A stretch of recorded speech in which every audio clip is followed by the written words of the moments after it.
आखिर में विकास जी, हम आपसे यही जानना चाहेंगे कि एक पिता होने के नाते आप क्या कहना चाहेंगे लोगों से कि इस तरह की घटनाएं आगे दोबारा ना हो, एक और श्रद्धा कोई हमारे देश की बेटी ना बने। जी हाँ, ये तो हर माँ बाप का कर्तव्य होता है कि ये ऐसे घटना ऐसे नहीं होनी चाहिए जो मेरे बेटी के साथ हुई है, वो कोई नहीं चाहेगा। तो मैं यही कहूँगा कि अपने बच्चों को सही ढंग से उसको पढ़ाएं लिखाएं और समझाएं कि हम कैसे जिए, आगे कैसे आगे पूरा जीवन कैसे बिताएं, तो उसके बारे में उनको समझाएं। और ऐसी घटना जो अभी जो श्रद्धा के बारे में हुई है, तो उसकी भी एक सबक उनको मिलनी चाहिए कि ये ऐसे घटना हो सकती है, तो वो जागरूक रहे हर माँ बाप, और ये वापस ऐसे कभी हो ही। विकास जी, कुछ चीजें होती हैं जो गैर कानूनी होती हैं, कुछ चीजें होती हैं जो अनैतिक होती हैं। जब आपकी बेटी आपके सामने आके कहती है कि अब मैं 22-23 साल की हूं और मैं बालिग हूं और मैं अपना हर फैसला आज़ादी से ले सकती हूं और आप मुझे रोक नहीं सकते और कानूनी रूप से आप रोक भी नहीं सकते, जब आपकी बेटी ने आपसे ये कहा कि मैं बालिग हूं और मैं जो चाहे कर सकती हूं, उस दिन आप पर क्या बीती थी? जी हाँ, मैं तो थोड़ा मतलब नर्वस था कि ये ऐसा कैसे कह पाए कि ये मैं अभी बालिग हूँ, मैं 25 साल की हूँ, मैं कुछ भी कर सकती हूँ। तो कहीं ना कहीं मुझे ऐसा लगता है कि ये ऐसा भी कानून होना चाहिए कि हम लोग उसके ऊपर कुछ अंकुश रखें, जो बच्चों ने इतना मतलब कहने की हिम्मत करते हैं कि हम कुछ भी कर सकते हैं करके। तो मुझे कहीं ना कहीं ऐसा लगता है कि ये ऐसे नहीं होना चाहिए। ऐसी सिचुएशन में चलो बच्चों ने तो ऐसा कर दिया, एक पिता को या माता पिता को इससे कैसे डील करना चाहिए जहां शायद आप नहीं कर पाए? आज आपको ऐसा लगता है कि अगर कुछ और तरीके से आपने श्रद्धा के साथ डील किया होता, जब जिस दिन श्रद्धा ने आपको ये बात बोली, तो शायद स्थिति सुधर जाती।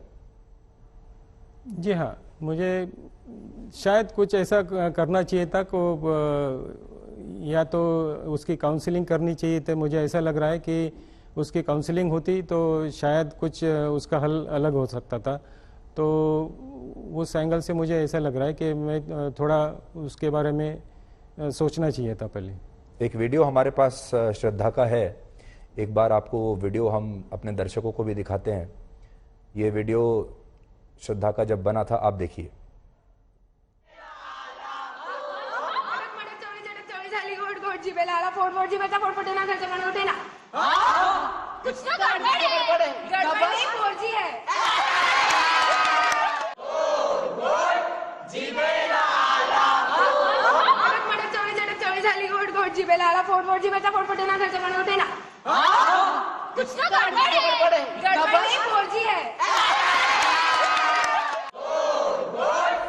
कभी आपको लगता है विकास जी, जब आप इस तरह के वीडियोस देखते हैं, ये तो आप ही की कलेक्शन में होगा, आपके पास है ये वीडियो, कि कभी आपको ऐसा लगता हो कि देयर इज अ क्लैश जो आप है और जो आप चाहते हैं, और कभी आपको लगता हो कि शायद ये एक बुरा सपना है, असल में श्रद्धा यही होगी?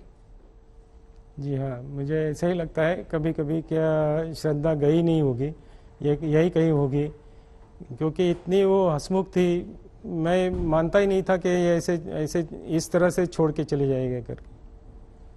ये जो 7 महीने हैं, ये आपके जीवन में कितना बड़ा बदलाव लेकर आए? जो मैंने पहले भी आपसे पहला सवाल यही किया था कि अब आपकी पूरी आइडेंटिटी बदल गई। पहले ये समाज आपको विकास वालकर के नाम से जानता था, अब सभी आपको शायद ये कहते होंगे कि देखो श्रद्धा के फादर।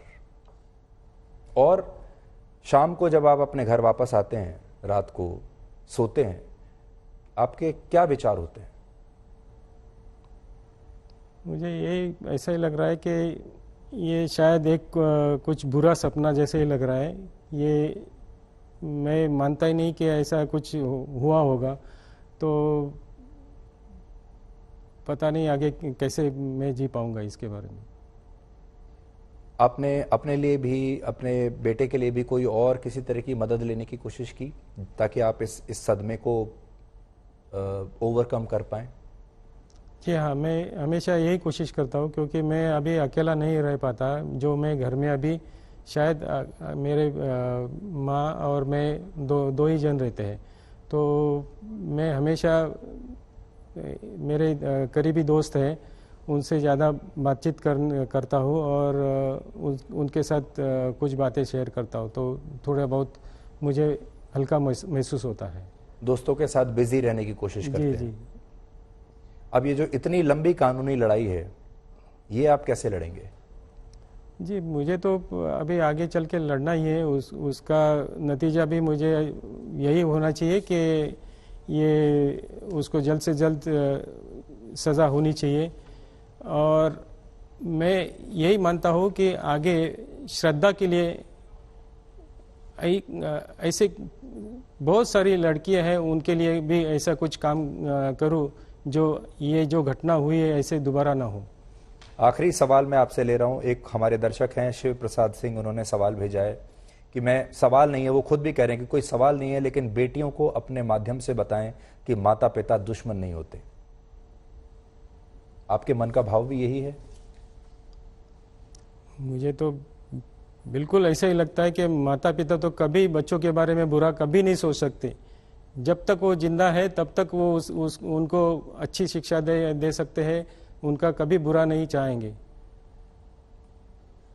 विकास जी, आप आए, आपका बहुत बहुत शुक्रिया। और ये जो संवाद है हमारे और आपके बीच में, जो हमने बातचीत करने की कोशिश की, इसका मकसद यही था कि हम आपकी बात पूरे देश के लोगों तक पहुंचाएं, देश के परिवारों तक पहुंचाएं, माता पिता तक पहुंचाएं, बच्चों तक पहुंचाएं। और जो लोगों के जो भाव हैं, जो लोग लगातार पूछ रहे हैं, वो भी हम आप तक लोगों की भावनाएं पहुंचाएं।